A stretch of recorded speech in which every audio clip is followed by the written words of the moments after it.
તોડતા બધાને આવડે છે પૃથ્વી પર, સમૂહ રાખતા, જોડતા એ બહુ ઓછા લોકોને આવડે છે. આપણે એમાંના એક થવાનું છે કે આપણે આપણા પરિવારને સાચવી શકીએ, રાખવી શકીએ અને સમૂહમાં જીવી શકીએ. અંગ્રેજીમાં એક કહેવત છે, if you have won the whole world but if you have lost your family you will be tagged as a loser not a winner. તમે નોકરી, ધંધો, વેપાર કરીને આખી પૃથ્વીને જીતી લો, 200-500 કરોડનું ટર્નઓવર કરો, પણ તમારા પરિવારમાં વિખવાદ હોય, ઝઘડો હોય, ડિવોર્સ હોય, સંતાનોમાં એકબીજા પ્રત્યે અભાવ હોય, પતિ પત્નીને ના બનતું હોય, મા બાપથી તમે અલગ રહેતા હો અને કંઈ અણબનાવ હોય, તો સમજવાનું કે તમે જીવનમાં લૂઝર છો, તમે વિનર નથી. અગેન હાર્વર્ડ યુનિવર્સિટીની વાત આપણે પહેલા કરી તે, the greatest joy is family joy. અત્યારે છે ને સમાજમાં 3 પ્રકારના પરિવાર છે. એક જોઈન્ટ પરિવાર છે જેમાં 3 પેઢી સાથે રહેતા હોય, એ સૌથી શ્રેષ્ઠ અને સુખી પરિવાર છે. કારણ કે પૌત્ર પૌત્રીને દાદા દાદીનો ખોળો મળે, એમની પાસે રામાયણ અને મહાભારત જેવા મહાન ગ્રંથો સાંભળવા મળે, એની વાતો સાંભળવા મળે, એટલે નાનપણથી એને સંસ્કાર પ્રાપ્ત થાય. અને જ્યારે જ્યારે પણ નાના બાળકો રમીને કે સ્કૂલેથી પાછા આવે ત્યારે દાદા દાદી ઘરમાં હોય એટલે હૂંફ પ્રેમ મળે. તમારામાંથી ઘણા બધા જોઈન્ટ પરિવારમાં રહેતા હશે, બધાને અભિનંદન છે.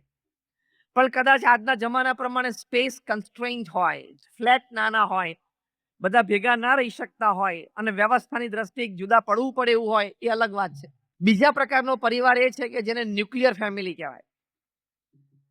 એ ન્યુક્લિયર ફેમિલી એવું હોય, જેમ આપણે બધા ફિઝિક્સ ભણ્યા છે તો ન્યુક્લિયર એટલે એટમ હોય ને, એટમમાં એક પ્રોટોન હોય અને પોઝિટિવ ચાર્જ હોય, એનું પોતાનું ઓર્બિટ હોય. ન્યુટ્રોન હોય ને એને નેગેટિવ ચાર્જ હોય, એનું પોતાનું એક ઓર્બિટ હોય. અને વચ્ચે એક ઇલેક્ટ્રોન હોય ને એને નેગેટિવ ચાર્જ હોય ને એનું એક ઓર્બિટ હોય. વચ્ચે ન્યુટ્રોન બેઠું હોય નાનું, એની પાસે પોતાનો ચાર્જ ના હોય, કોઈ ઓર્બિટ ના હોય. એટલે ન્યુક્લિયર ફેમિલી એટલે શું? પિતા છે એ પ્રોટોન, એની પાસે પોતાનો ચાર્જ હોય ને પોતાનો ઓર્બિટમાં હોય, કામ ધંધામાં સવારથી રાત સુધી. એની માતા છે ઇલેક્ટ્રોન, કે એની પાસે પણ પોતાનો એક ચાર્જ હોય, સત્તા હોય, એને પોતાનું એક ઓર્બિટ હોય, સોશિયલાઇઝિંગ અને કીટી પાર્ટી. અને ન્યુટ્રોન હોય એટલે એનું બાળક વચ્ચે બેઠું, એની પાસે કોઈ સત્તા ચાર્જ હોય નહીં, કોઈ અધિકાર હોય નહીં, એની પાસે કોઈ મુવમેન્ટ હોય નહીં. અને જેમ એટમમાં પેલું ન્યુટ્રોન વચ્ચે બેઠું બેઠું જોવે કે પ્રોટોન ઇલેક્ટ્રોન આજુબાજુ ફરે છે પણ કોઈ નજીક આવતું નથી, એમ પેલું બાળક પણ જોયા કરે, પપ્પા ને મમ્મી બે ફરફર કરે પણ નજીક તો આવતા જ નથી. એટલે ન્યુક્લિયર એટલે કે સમય નથી આપી શકતા, એટલે સંસ્કાર નથી આપી શકતા. અને ત્રીજા પ્રકારનું ફેમિલી આપણને બધાને લાગુ પડે છે. ત્રીજા પ્રકારનો જે પરિવાર છે આપણને બધાને લાગુ પડે છે. એ હમણાં છેલ્લા 20 વર્ષમાં એ પ્રકારનો એક ટાઈપ, જેમ કોરોના છે એનું વેરિયન્ટ બદલાયા કરે છે ને, નવું શરૂ થયું છે JN.1 અને એના લીધે મૃત્યુ શરૂ થયા છે. જેમ કોરોનાના વેરિયન્ટ છે ને, એમ આપણે એક ફેમિલીનું વેરિયન્ટ છે. એ શું છે? તો એને વાયર્ડ ફેમિલી કહેવાય. એટલે શું? પરિવારમાં રાત્રિ ભોજન પછી બધા સાથે તો બેઠા હોય, સવારના ગાળામાં બધા ઘરમાં સાથે હોય, physically they are close to each other, પણ બધા પોતપોતાના ગેજેટ સાથે હોય, મોબાઈલ સાથે હોય, આઈપેડ સાથે હોય, લેપટોપ સાથે હોય. એટલે વાયર સાથે કનેક્ટેડ હોય, પરિવારજન સાથે કનેક્ટેડ ના હોય, તેને વાયર્ડ ફેમિલી કહેવાય. થોડો અપભ્રંશ કરી નાખો ને આને, થોડો અપભ્રંશ કરી નાખો ને એટલે શું થાય ખબર છે? આનો થોડો અભ્યાસ કરી નાખો કે વાયર્ડ ફેમિલી એટલે શું? પરિવાર સાથે એકબીજા સાથે કનેક્ટેડ ના હોય, ઇલેક્ટ્રોનિક ગેજેટ સાથે કનેક્ટેડ હોય, સ્ક્રીન ટાઈમ વધારે હોય, એટલે પરિવારને આપણે સમય નથી આપી શકતા. પ્રમુખ સ્વામી મહારાજનો પહેલો ઉપદેશ આ છે કે પરિવારને સમય આપવો. કારણ કે તમે સમય આપશો એટલે સંસ્કાર અને સંસ્કૃતિ તમારા પરિવારમાં સચવાશે. જેમ નાનો છોડ હોય, એને આપણે જેમ વાળીએ તેમ વળે, એમ નાના બાળકો, કુમળા બાળકો, અને જેમ તમે નાનપણથી પાઠ શીખવો એ પ્રમાણે એ પાઠ શીખે. સ્કૂલ્સ અને કોલેજીસમાં તો અઘરું છે, આ બધું શીખવાડવામાં નહીં આવે, કારણ કે ત્યાં ગણપતિનો શીખવાડે તો યુ આર સેફરનાઇઝિંગ એજ્યુકેશન. તમે ભણતરનું ભગવીકરણ કરો છો એટલે ગ ગણપતિનો નહીં ચાલે, તમે સાંપ્રદાયિક બનાવો છો. હા, ગધેડાનો ચાલે, પછી મોટો થઈને કેવો થાય? એટલે મા બાપની જવાબદારી બને છે કે સંતાનોને આવી રીતે સમય આપીને સંસ્કાર આપવા.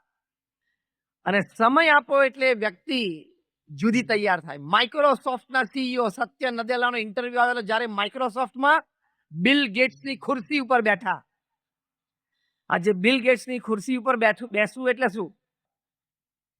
અને એક ભારતીય તરીકે એક કક્ષાએ પહોંચ્યા એટલે ભારત વર્ષ માટે પણ ગૌરવ કહેવાય. સત્ય નદેલાને પૂછવામાં આવ્યું કે you have reach this level being the CEO of Microsoft. આ કક્ષાએ તમે પહોંચ્યા કે તમે માઇક્રોસોફ્ટના સીઈઓ બન્યા. એની પાછળ ઘણા બધા કારણો હશે, ઘણા બધા રહસ્યો હશે, પણ મુખ્ય રહસ્યની અમને વાત કરો એવું પત્રકારે ઇન્ટરવ્યુમાં એમને પૂછ્યું. ત્યારે સત્ય નદેલા બોલ્યા કે the principal reason is that. હવે સાંભળજો, સત્ય નદેલા શું બોલે છે કે મુખ્ય કારણ શું છે કે મારા માતા પિતાએ નાનપણથી મારા સંસ્કારોનું જતન કર્યું. મારા માતા પિતાએ નાનપણથી મને બે વસ્તુ આપી, freedom to do what I wanted to do and confidence to do I wanted to do. કે મારે જે કરવું હતું એ સાચા માર્ગે છું ને એટલું જ મારા મા બાપે ચેક કરી લીધું, પછી મને સ્વતંત્રતા આપી. હું જે માર્ગે છું એ સાચા માર્ગે છું ને એટલું જ મારા મા બાપે ચેક કરી લીધું અને પછી મારામાં આત્મવિશ્વાસ પ્રેરી દીધો. એટલે કે મારા મા બાપે મને સાચા માર્ગે મૂકીને પછી મને સ્વતંત્રતા અને મને આત્મવિશ્વાસ આપ્યા. અને વિથ ધીસ ટુ વિંગ્સ એવું બોલ્યા કે આ બે પાંખોથી હું આ કક્ષા સુધી પહોંચી શક્યો. આને કહેવાય પરિવારનું મા બાપ તરીકે, વડીલ તરીકે જતન. આવું જતન આપણે વિચારવું જોઈએ. એકવાર અમારા મંદિરમાં એક વ્યક્તિ આવ્યા સાંજના સમયે, સંધ્યા આરતી પૂર્ણ થઈ પછી, અને ત્યાં એમના નાના સંતાનને લઈને આવેલા ભેગા. એટલે હશે 13-14 વર્ષનો.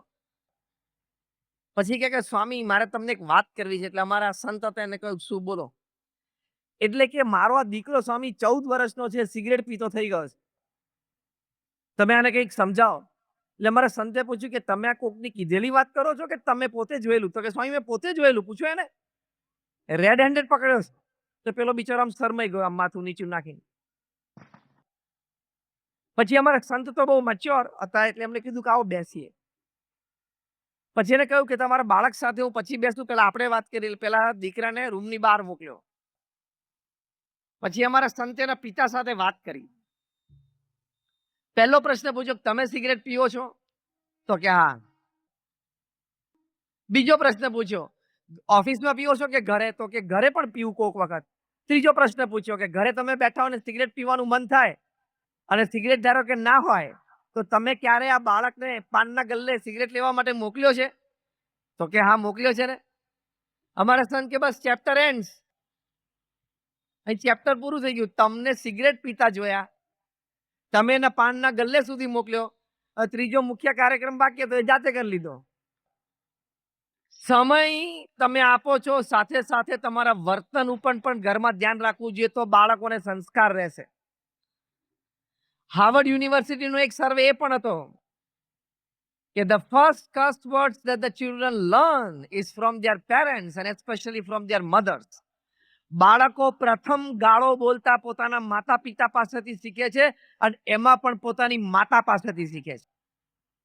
આ હાર્વર્ડ યુનિવર્સિટીનો એક બીજો સર્વે છે. તમને એમ થાય કે બાળક નાનું છે, કંઈ સમજતું નથી, ઊંધું બેસીને ત્યાં રમકડા રમે છે, એની બધી જીબી ફ્રી છે. તમારી યુટ્યુબ ને વોટ્સએપ થી ભરાયેલી છે એની ફ્રી છે, ખબર છે ને? એની બધી જીબી ફ્રી છે એટલે બધું પ્રિન્ટ થઈ જાય છે. અત્યારે હજી એની સિસ્ટમ ડેવલપ નથી એટલે એક્સપ્રેસ નથી કરી શકતો, બાકી બધું જ એનામાં પ્રિન્ટ થઈ જાય છે. અને યોગ્ય સમયે બધું વર્તન રૂપે બહાર આવશે ત્યારે તમને એમ થાય કે મારો બાળક આવું બોલતો થયો, આવું વર્તતો થયો, પણ એ તારા સંસ્કાર છે, તારું વર્તન છે.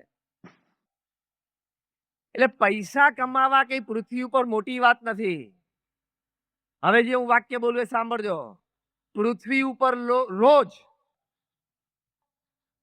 ઉપર રોજ સેંકડો લોકો કરોડપતિ બને છે, હજારો લોકો રોજ લાખોપતિ બને છે. પૃથ્વી ઉપર રોજ દર 24 કલાકે સેંકડો લોકો કરોડોપતિ બને છે અને રોજ 24 કલાકમાં હજારો લોકો લાખોપતિ બને છે. પૈસા કમાવા એ કઈ મોટી વાત નથી. તમે તમારા પરિવારનું સંવર્ધન કરી શકો એ મોટી વાત છે. તો સમય અને વર્તન એ બંને તમારે તમારા પરિવારજનોને આપવા પડે. પ્રમુખ સ્વામી મહારાજ આટલી મોટી બીએપીએસ સંસ્થા, આજે મહંત સ્વામી મહારાજ આટલી મોટી બીએપીએસ સંસ્થા, હું જે સંસ્થામાંથી આવું છું એ બીએપીએસ સ્વામિનારાયણ સંસ્થા. તમારામાંથી ઘણા બધા અક્ષરધામ જોયું હશે. Just raise your hands if you have been to Akshardham at Delhi or Gandhinagar. તો લગભગ બધા હાથ ઊંચો કર્યો. એ સંસ્થામાંથી અમે સંતો આવીએ છીએ. બીએપીએસ દુનિયાની પ્રથમ 10 મોટી સંસ્થાઓમાંની એક સંસ્થા છે. બીએપીએસ સ્વામિનારાયણ સંસ્થા પાસે યુનાઇટેડ નેશન્સમાં એક સ્થાયી પરમેનન્ટ સીટ એનજીઓ તરીકે છે.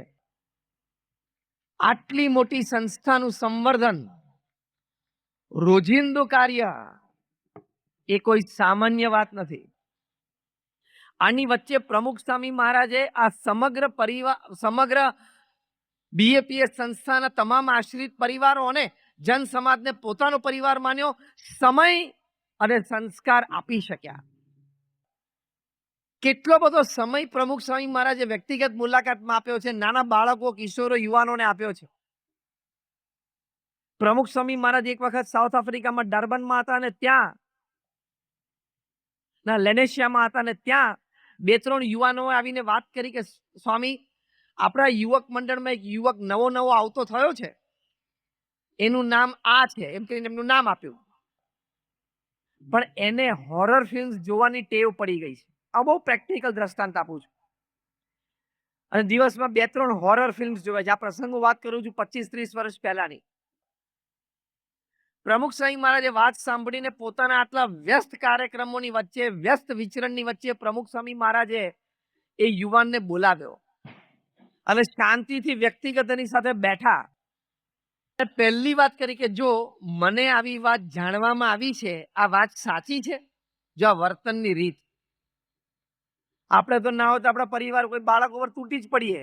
તું આવો છું, તું પેલો છું, તને મને આવી વાત ખબર પડી. પહેલા પૂછ્યું, પહેલા કીધું હા સ્વામી, વાત સાચી છે. પ્રમુખ સ્વામી મહારાજે જરાય ગુસ્સો ના કર્યો. જો એક પિતા અને માતા તરીકે સંતાનો સાથે કેવી રીતનું વર્તન હોવું જોઈએ એ પણ આવા સંતના જીવનમાંથી આપણને શીખવા મળે છે. પ્રમુખ સ્વામી મહારાજે યુવાનને પ્રેમથી સમજાવ્યો કે જો તારી યુવાન અવસ્થા છે, અત્યારે તારે વિદ્યાભ્યાસનો સમય છે, તું કોલેજમાં જાય છે, એક તને સારો કોર્સ હાથમાં આવ્યો છે, એટલે સારી લાઈન હાથમાં આવી છે, તું સારું ભણીશ, તારા પરિવારનું પણ તારે બેકગ્રાઉન્ડ સારું છે, તો ભવિષ્યમાં તારા લાભાર્થે છે, તારા પરિવારના લાભાર્થે છે, સમાજના લાભાર્થે છે. તું ભણી ગણીને સારો પ્રોફેશનલ તૈયાર થઈશ તો તને તારા જીવનમાં સારી સફળતા મળશે. માટે આવી ખોટી આદત રાખીને તું જીવન બરબાદ ના કરીશ. 20 મિનિટ સુધી પ્રમુખ સ્વામી મહારાજે આ યુવાનને વ્યક્તિગત સમજાવ્યો અને 20 મિનિટની આ સમજદારી પછી આ યુવાને આ હોરર ફિલ્મ્સ જોવાની પોતાની ટેવ એ સંપૂર્ણ મૂકી દીધી. આજે જ્યારે હું તમારી સામે આ વાત કરું છું ત્યારે આ યુવાન પોતાના ક્ષેત્રમાં, ત્યાં સાઉથ આફ્રિકાના લેનેશિયામાં એ ટોપ ક્લાસ પ્રોફેશનલ છે અને આખા શહેરમાં એનું માન સન્માન છે. તો જ્યારે આપણે આપણા સંતાનો સાથે બેસીને પ્રેમથી એને વાત કરીએ ત્યારે કંઈક નાની મોટી કુટેવ એના જીવનમાં આવી હોય એ દૂર થાય, પણ તમારે રેપો એની સાથે ડેવલપ કરવો પડે. એની માટે રોજ પછી તમારે એની સાથે સમય આપીને એના વર્તનના સુધાર માટે પ્રયત્ન કરવો પડે. You have to be his friend, his father, everything.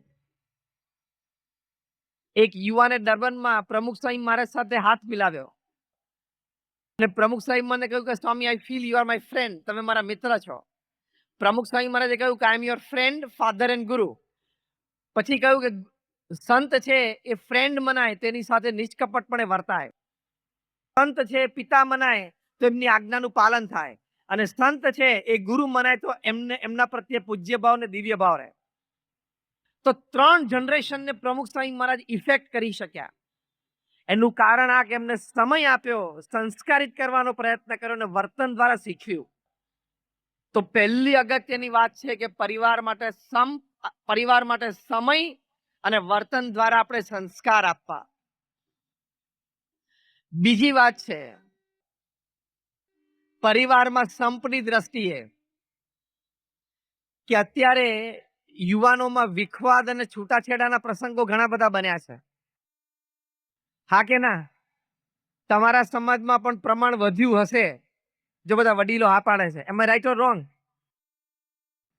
તો તમારા સમાજમાં પણ તમે બધા જાણો છો, જોવો છો કે આ વિખવાદનું કારણ બન્યું છે અને બહુ ક્ષુલ્લક કારણોથી પણ ઘણી વખત છૂટાછેડા થતા હોય છે. પહેલા હું તમને પ્રમુખ સ્વામી મહારાજનો એક વિચાર કહું એમના વિશાળ અનુભવ પરથી. શબ્દશઃ હું પ્રમુખ સ્વામી મહારાજને ટાંકું છું. પ્રમુખ સ્વામી મહારાજ કહેતા લગ્ન જીવનની વાત આવે ત્યારે હું શબ્દશઃ બોલું છું, શબ્દશઃ નહીં અક્ષરશઃ બોલું છું. પ્રમુખ સ્વામી મહારાજ કહેતા કે અગ્નિની સાક્ષી આપણે ભેગા થયા છીએ તો હવે અગ્નિની સાક્ષીએ જ છૂટા પડવું.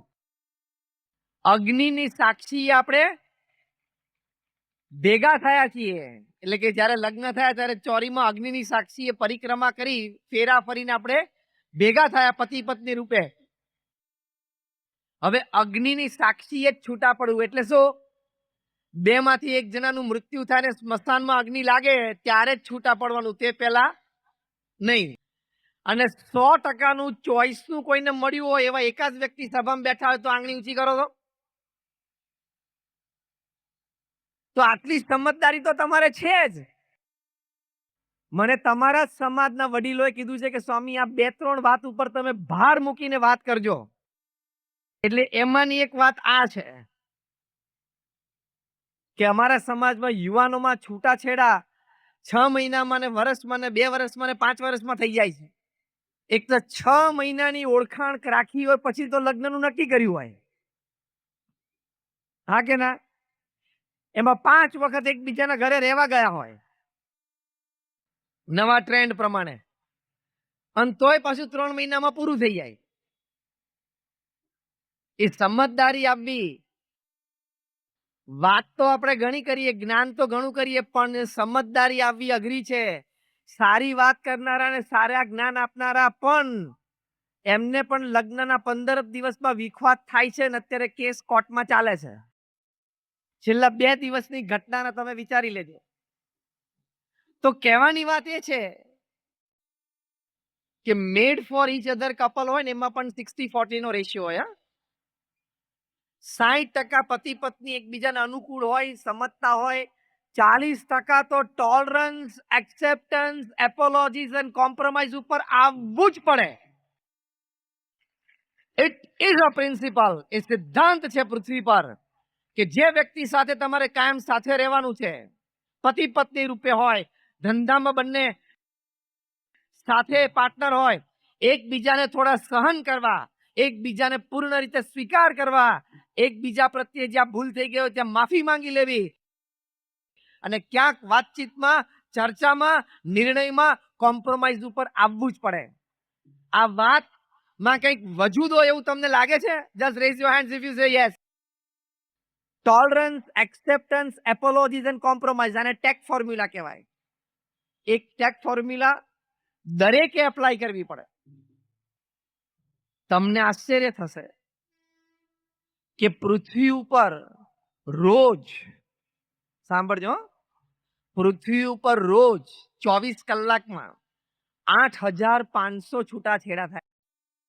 અને વર્લ્ડ સ્ટેટિસ્ટિક્સ એન્ડ ડેટા પ્રમાણે થોડા મહિનાઓમાં it will touch the unfortunate magical figure, હું અનફોર્ચ્યુનેટ વાપરું છું, unfortunate magical figure of 10,000. 10,000 ડિવોર્સિસ per day. 24 કલાકમાં 10,000 એટલે શું થયું? દર કલાકે 40 થયા, દર 1.5 મિનિટે, રફલી જ બધું બોલું છું, દર 1.25 મિનિટે એક થયો. આપણે પ્રવચનની શરૂઆત કરીને લગભગ 35 મિનિટ થઈ, 30 છૂટાછેડા થઈ ગયા છે પૃથ્વી ઉપર. હવે એના કારણો જાણવાના પ્રયત્ન કરો. અને કારણો મભમમાં કે કારણો સ્પષ્ટ દેખાતા હોય એ તો છે જ, પણ જે રિસર્ચ અને એનાલિસિસ RNA રિસર્ચ અને એનાલિસિસ દ્વારા જે કારણો બહાર આવ્યા છે કે યુવા પેઢીમાં છૂટાછેડાના કારણો શું છે એ હું તમને વાત કરું. દિલ્હીમાં લગભગ રોજ 70 થી 80 ડિવોર્સ કેસીસ રજીસ્ટર થાય છે. મુંબઈમાં બાંદ્રામાં ફેમિલી કોર્ટ છે, ત્યાં તો લગભગ 80-90. હૈદરાબાદ સિકંદરાબાદ ટ્વિન સિટીમાં રોજના 100. તે એનાલિસિસ કરવામાં આવ્યું vote are the principal reasons of divorce among young couples. Young couple હોય એમાં ડિવોર્સના મુખ્ય કારણો શું છે? તો બહુ આશ્ચર્યજનક વાતો છે, પણ હકીકત છે. ફર્સ્ટ રીઝન એટલે આમ ક્રમમાં હું નથી બોલતો, પણ 5 આ કારણો છે. એક કારણ એ છે too much of expectation from the spouse, કે પતિને પત્ની તરફથી અને પત્નીને પતિ તરફથી બહુ વધારે પડતી અપેક્ષા, અને પછી 10મા દિવસે કહી દે એટલે મને તો ખબર જ નહીં તમે આવા હતા, તો 6 મહિના સુધી કર્યું હતું લગ્ન પહેલા. મેં કર્યું એમ 60-40 નો રેશિયો તૈયાર રાખવાનો. સવારે સારી ગરમ ગરમ ચા ટાઈમે મળે 60% ના રેશિયોમાં કે અનુકૂળ છે, મનગમતું સચવાઈ જાય છે. અને સાંજે કદાચ રાત્રિ ભોજન છે ગરમ ગરમ ન મળે કારણ કે 7 વાગ્યાનું થઈ ગયું અને તમારે 10 વાગે આવતા હોય તો ગરમ ગરમ ન મળે તો 40%માં ગણી લેવાનું. કોમ્પ્રોમાઇઝ અને એડજસ્ટમેન્ટમાં ગણી લેવાનું. કયું ક્યાં ગણી લેવું ને આવડી જવું જોઈએ. એક્સપેક્ટેશન્સ વધારે છે. બીજું એક બહુ જ મોટું કારણ બહાર આવ્યું છે, over exposure to social networking sites. જો હવે સભામાં સ્તબ્ધ થઈ જશે બધા, કારણ કે હું છાતી ઉપર મેં ફાયર કર્યું છે. તમે પરિણિત છો તો તમારે સોશિયલ નેટવર્કિંગ સાઇટ ઉપર જવાની જરૂર શું છે? I am talking very practical. What is happening in today's times. તમે પરિણિત છો તો તમે સોશિયલ નેટવર્કિંગ સાઇટ્સ ઉપર જાઓ એટલે લગ્નેતર સંબંધો બંધાય ને બંધાય એ સિદ્ધાંત છે. તમે સોશિયલ નેટવર્કિંગ સાઇટ ઉપર જઈને તમે અહીંયા રાયપુરમાં બેઠા હો, ભારતમાં ક્યાંક બેઠા હોય, એમાં કોઈક વિયેટનામમાં બેઠું છે, કોઈક ઓસ્ટ્રેલિયામાં બેઠું છે, એની સાથે ચેટિંગ કરવાની જરૂર શું છે? તમારે કરો છો તો મહામૂર્ખ છો, તમે પારિવારિક મૂલ્ય સમજ્યા નથી. અને સામેવાળી વ્યક્તિ પણ આઈડેન્ટિટી છુપાવીને વાતો કરે છે, ખબર છે ને? હા કે ના? આઈડેન્ટિટી શું, જેન્ડર છુપાવીને વાતો કરે છે, હા કે ના? એ તો આધાર કાર્ડ લિંક થશે ને, આધાર કાર્ડ લિંક થશે ત્યારે ખબર પડશે કે હું 2 વર્ષથી જેની સાથે કોઈ પિંકી સમજીને ચેટ કરતો ને તો રઘો હતો. લિંક થશે, ભારત સરકાર કરશે. You are making the biggest mistake of your life. You are proving yourself to be the most foolish person upon this earth. તમે સોશિયલ નેટવર્કિંગ સાઇટ ઉપર જાઓ છો એક પરિણિત વ્યક્તિ તરીકે, પુરુષ હોય કે સ્ત્રી, પતિ હોય કે પત્ની, એ તમારા જીવનની સૌથી મોટી ભૂલ છે અને તમે તમારી જાતને પૃથ્વીના સૌથી મોટા મૂર્ખ તરીકે સાબિત કરી દીધા. આ પણ સંબંધોમાં વિખવાદનું બહુ જ મોટું કારણ છે. અને સમજી લેવાનું, કોઈ પણ ગેરરીતિ આપણે આચરી સંબંધોમાં કે વ્યવહારમાં એટલે કે ધન કમાવામાં, એ આજે નહીં તો કાલે, કાલે નહીં તો પરમ દિવસે નહીં તો 10 દિવસે, 25 દિવસે, મહિને, 2 વર્ષે, 5 વર્ષે પણ બહાર આવશે, આવશે ને આવશે. કારણ કે પૃથ્વી ગોળ છે, એને કોઈ ખૂણો નથી, એટલે તમારું કરેલું ખોટું સંગરવાની એની પાસે કોઈ જગ્યા નથી. છાશમાં માખણ દેખાતું નથી પણ વલોવીએ એટલે બહાર આવે છે, એમ પૃથ્વી આખી વલોવાય છે, બહાર આવશે જ. એટલે આ કારણ છે. અમેરિકામાં 300 જેટલા ડિવોર્સ લોયર્સની 3 દિવસની બ્રેઇન સ્ટોર્મિંગ સેશન થયેલી. આ 300 લોયર બધા ડિવોર્સ એક્સપર્ટ્સ હતા, ખબર પડી? અને બધા મિલિયનર્સ હતા, કરોડોપતિ હતા. 3 દિવસના બ્રેઇન સ્ટોર્મિંગ સેશન પછી એમણે આ મુદ્દો કાઢ્યો છે કે one of the principal reasons of divorce among young people, that is young couples, is this. અરે યંગ કપલ્સની વાત ક્યાં કરો છો? બાંદ્રામાં, મુંબઈમાં જે ફેમિલી કોર્ટ છે એમાં ડિવોર્સના જે પ્રસંગો બને છે એમાંથી તમને આશ્ચર્ય થશે કે 5% એ 60 વર્ષથી ઉપરની ઉંમરની વ્યક્તિના હોય છે. એટલે 30-35 વર્ષ ચાલી ગયો, 10-15 ખેંચી નાખ, અમે 75 એક વિકેટ પડવા. 60 વર્ષની ઉંમર થઈ હોય ને 25, 28, 30 વર્ષે લગ્ન થયા હોય તો સમજી લઈએ ને કે 30-35 વર્ષનું તો લગ્ન જીવન ભેગું હતું જ. હવે 30 વર્ષ ચલાયું તો હવે 10-15 જ છે, ખેંચી કાઢ. ત્યાં RNA થયું, research and analysis. What are the reasons of divorce among couples about the age of 60? 60 વર્ષથી ઉપરના લોકો કેમ ડિવોર્સ માટે રજીસ્ટર કરાવે છે અને છૂટાછેડા લે છે? તેના પણ 4-5 કારણો હતા. એમાંથી એક કારણ એવું હતું, suddenly my spouse has lost the sense of dressing. કે એકદમ જ મારા પત્નીને અથવા પત્નીને એમ થાય કે મારા પતિને ડ્રેસિંગ સેન્સ જતી રહ્યો એવું લાગે છે. હવે 60 વર્ષે જબ્બો લેંગો પહેરે એમાં બધું આવી ગયું હોય. બીજું કારણ, હવે સમજો હા, બીજું કારણ, the speed of fan in bedroom. બેડરૂમમાં ફેનની ગતિ એ પણ ડિવોર્સનું કારણ છે. બોલો, એકને 2 ઉપર ફાવે ને એકને 5 ઉપર ફાવે પછી છૂટાછેડા. કારણ કે યંગ હોય ને ત્યારે કોઈ પણ માણસ ઠંડી કે ગરમીને થોડી સહન કરી લે, પણ 50, 55, 55, 60 થાય ને પછી એને અમુક ટેમ્પરેચર જ જોઈએ તો જ ઊંઘ આવે. સ્વાભાવિક છે, માણસની પ્રકૃતિ હોય છે, એટલે દરેકને લાગુ પડે છે. હવે એકને 2 ઉપર પંખો જોઈએ ને એકને 5 ઉપર જોઈએ. હું બહુ જ પ્રેક્ટિકલ ડાઉન ટુ અર્થ વાત કરું. મંત્ર જાપ અવશ્ય કરીશ. Rays your hands. બધાની પ્રતિજ્ઞા બરોબર છે? 2 પ્રતિજ્ઞા આપણે લીધી છે, હાથ ઊંચા રાખજો. એક, માતા પિતાને રોજ પગે લાગવાનું, અને બીજું, જે પણ મંત્રમાં આપણને વિશ્વાસ અને શ્રદ્ધા હોય એનું 10 મિનિટ મંત્ર જાપ કરજો. તો આ તમારા સમાજના સંમેલનની પૂર્ણ સફળતા આ 2 પ્રતિજ્ઞામાં રહેલી છે. આપ સૌનો આભાર. આપ સૌના